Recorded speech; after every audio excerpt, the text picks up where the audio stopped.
చిన్నారి పెళ్లి కూతురుగా మంచి క్రేజ్ తెచ్చుకుని బాగా పాపులర్ అయింది అవికా గౌర్. ఇప్పుడు ఈ యంగ్ హీరోయిన్ కనిపించడం లేదట. తల్లిదండ్రులకు దూరంగా ఆమె ఇంట్లో నుంచి ఎటో వెళ్లిపోయిందట. మరి అవికా గౌర్కు ఆమె తల్లిదండ్రులకు ఏదైనా గొడవయిందా? అసలు ఆమె బయటకి ఎందుకు వచ్చింది అని ఆరా తీయగా అసలు సంగతి బయటకొచ్చింది. అవికా కనపడకపోతే మీడియాలో ఏ రేంజ్లో రచ్చ జరుగుతుందో ప్రత్యేకంగా చెప్పాల్సిన పని లేదు. అయితే అవికా ఇంటి నుంచి తల్లిదండ్రులకు దూరంగా వెళ్లిపోయింది నిజమే. అసలు మ్యాటర్ ఏంటంటే, చిన్నప్పుడే మేకప్ వేసుకోవడంతో అవికకు ఈ రంగుల ప్రపంచం మీద విరక్తి కలిగిందట. తనకు తెలియకుండానే బాలనటిగా ఎంట్రీ ఇవ్వడంతో బిజీ జీవితంలో ఆమె చాలా విసిగిపోయిందట.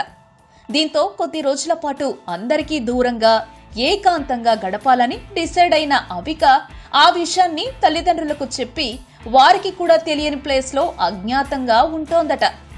అవికా గౌర్ గురించి ఆసక్తికర కథనాలు వినిపిస్తున్నాయి. ఆమె ఈ రంగుల ప్రపంచంలో ఎంతలా విసిగిపోయిందంటే, ఆమె తను నేను అనే సినిమాలో నటించింది. ఆ చిత్రం షూటింగ్ మధ్యలో ఉన్న తర్వాత ఆ చిత్ర ఖర్చులు అన్నీ తానే భరిస్తానని, దయచేసి షూటింగ్ క్యాన్సిల్ చేయమని వారిని అడిగిందట. దాంతో షాక్ అయిన సినిమా యూనిట్ సారీ చెప్పిందట. ఆ చిత్రం అయిన వెంటనే ఆమె ఓ సీక్రెట్ ప్లేస్ కు చెక్కేసి అక్కడ లైఫ్ ఎంజాయ్ చేస్తోందట.